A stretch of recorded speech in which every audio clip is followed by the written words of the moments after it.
Watch and burn. Hey everybody! So tonight I am looking to discuss Mark Danielewski's 2000 novel, and that, of course, for anybody that doesn't know, is House of Leaves.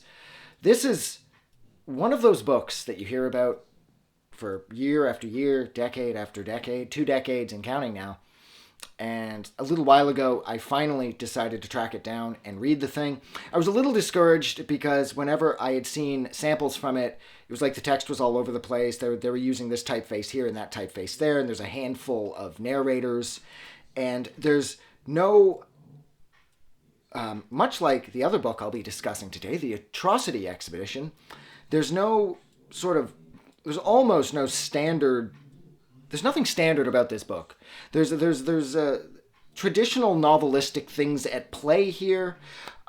This is more of like an epistolary novel in the sense that its narrative is being driven through a series of letters, as opposed to, a traditional 1, 2, and 3 storytelling where, you pick a character and they tell the story. Maybe it switches to another character and it tells it from their perspective or whatever. No, this is told through a series of letters and footnotes and academics weighing in on what exactly is happening throughout the course of the documentary, the Navidson Record, that they are all discussing. That is, of course, the big chunk of this book. So basically, to sum this up real fast, it tells the story of the Navidson clan, Will and his wife, Karen. They have a couple kids. They move into this house, and Will finds out that the house is, if I'm not mistaken, 1/4 of an inch larger on the inside than it is on the outside. When all of a sudden they go away for a few days, they come back, and there's a new walk-in closet sort of thing installed in their house. And it just leads down this hallway that didn't exist before they had left for their trip. And Will Navidson, he's an accomplished photographer. He's taken some legendary photos. He's been all over the world. He's like a telejournalist type. And so he knows a good image. He loves a good camera. He knows how to take quality footage. And of course, curiosity gets the better of him. And even though Karen, his wife, is like, "You're not going in there," he goes in. And this house is forever shifting. Like, you go in on Monday and you find 3 rooms and you assume that's the way it is. You go back on Tuesday and there's 25 rooms. And those 3 rooms that you initially found are gone. That's this house. And to sum this book up even quicker, no disrespect intended either. Well, I wouldn't really say this is disrespectful, but for me, this reminded me of the back rooms. This was sort of a precursor to all of that. And I love, like, for example, with what, like, Lost in the Hyperverse and Kane Pixels are doing. Like, I mean, I absolutely love Lost in the Hyperverse. I'll put a link to his YouTube channel in the description for this. His backroom stuff is amazing. I really, really like what Kane Pixels is doing, too. The Longest View was so rad. But anyways, so I love all that, and that's essentially what this is it tells the story of how Will goes in, and then through that, he gets his brother involved, and then before long, they end up coming across this world-renowned, acclaimed hunter-explorer guy by the name of Holloway. His team, his 2 buddies, Kirby, and I can't remember the other dude's name, they go deep in. Now, the worst part about this experience is that the unknown part of the house, the never-ending part of this house, is pure black. There's no light. And while you're in there, there's this never-ending sense of you being stalked by something in the shadows. And as the book progresses, you find that nothing exists here for very long because Holloway and his team were throwing down flares and that. And when Navidson goes back in, he finds that the flares had like deteriorated and fallen apart. And maybe they were slashed by something, maybe they weren't. There are some scholars who believe that there was something in there, like a physical being in there with them that hunted them. This book is a mess, and it's done on purpose. Like, 1 minute you think you're here, but you're really there. And the footnotes that this book has, my God, the footnotes in this thing, like at the bottom of like every page, there's like 1 billion footnotes.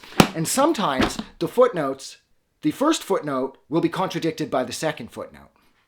A perfect example of this is at one point, Holloway and his team, they find a staircase, a spiral staircase that goes down this house like a ton. And when they finally put it together, they're down at the bottom. It's a 13-mile staircase. This is communicated back to Will. Will knows that this is a 13-mile staircase. So when Holloway and his team go missing, because Holloway goes crazy, and unfortunately one of his team decided to bring a gun, and Holloway ended up using that on them because he's losing his mind in the darkness, because as you find out in another part of the book through a psychological profile of Holloway, he's always suffered from depression and he always felt sort of inferior. And that's why he pushed as hard as he did to explore as much as he did and try to achieve as much as possible, because he always felt really insignificant. So he goes nuts down there, kills his team, and Will knows that the staircase is 13 miles long, but no, it's not. For Will, it's less than 100 feet. And this is really shocking to Will. But one of the academics in the one footnote, suggests that this is because Will knew the staircase ended. See, Holloway and his team didn't know the staircase ended, so that's why it took forever to find the bottom. But because Will had already went in with the pre-existing knowledge that no matter how long this staircase might be, it ends, it got a lot shorter for him.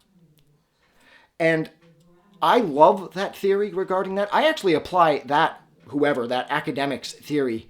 Sometimes the people cited are real, sometimes they're not. I mean, Stanley Kubrick is asked about this book, if I'm not mistaken, or the movie, the documentary, the Navidson Record. They even ask Harvey Weinstein, in between raping thousands of women, he took the time out to sort of throw his 2 cents in about this, because the movie, the Navidson Record, was released by Miramax, which of course was Weinstein's parents' company. Mira and Max Weinstein. So it's wild that I think Stephen King is quoted as well, amongst a bunch of other famous people. Now, whether or not they're actually quoted, I don't think they were. And that, again, just sort of goes to show you how the footnotes contradicting each other and the celebrities' opinions, and how one will say left, the other will say right, the other will say up, the other will say down.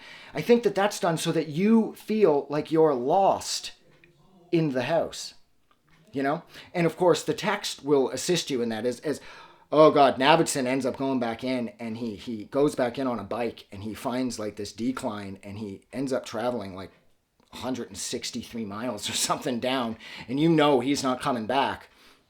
And as he's pushing through, the text is getting smaller and smaller. Let's see if I can find it.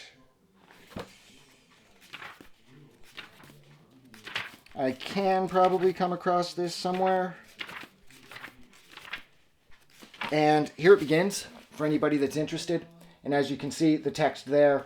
And then on the next page, because he's in a particularly tight corridor, the text gets tighter and tighter, making you experience that sense of claustrophobia that Navidson was feeling, because the text eventually comes down to 1 or 2 lines where he's trying to push his way through this tiny little crevice before he comes back out in another massive cavernous sort of series of rooms and whatnot, I think, because again, he's in the dark. And he is found by Karen. He makes it out, but not without paying a high cost. He loses an eye, I think, to frostbite. He loses a hand to frostbite. Because once your food and water run out, apparently it's really cold down there, or in there, or wherever it is. I mean, this place is huge. They soil test some of the dirt they found, and it goes back millions of years and shit. So I don't know what the hell's going on inside of this house. But this book is amazing. It's compelling. It's so easy to read, despite how complicated it is. Because technically there's 3 overall books. You've got Zampano, the old man, who's been sort of chronicling the Navidson Record and everything he could find about it. And then you've got Johnny Truant, kid who gets obsessed with everything he found in Zampano's place, if memory serves, and he becomes obsessed with the Navidson Record. And then, of course, there's the actual Navidson Record itself, which is the experience of the Navidson clan, Will and Karen and their kids and his brother and their buddy. And so that is the most linear way to read this book. If you want to move through this book quickly, just read the Navidson Record part, the part about Will and his family. That's the backrooms aspect. And if you want to dive deeper, you don't have to buy anything else. It's all in this book here. You've got, like I said, you got Zampano's take, you got Johnny Truant's take, and then you have all of the various academics' takes on things. And this book will keep you busy for a while. And this book is amazing. It's one of the easiest books I've ever read, in addition to being one of the hardest books that I've ever read. Not so much as far as the language used, the narrative, or whatnot. It was a very easy book to read. There's not a lot of large words. So anybody that isn't necessarily the strongest reader, you're not going to feel excluded here. This book is just as much for you as it is for every strong reader out there. It's just, this book is a lot, but it's a hell of a lot of fun too. It's the easiest book you'll ever get lost in, basically. And that's where I'm leaving it. So, like always, thank you so much for hanging out with me for Jesus Christ, a little over 10 minutes, while I attempted to say something coherent. Did I want to say anything else about this? No, that's about it. Yeah. Yeah, so if you like this book or whatever, don't forget to do something nice for somebody who completely lost my train of thought. But please don't forget that the world is so much better because you're here. Track this book down. Get lost in it. You fucking kick ass. And I'll talk to you guys soon. Have a good night.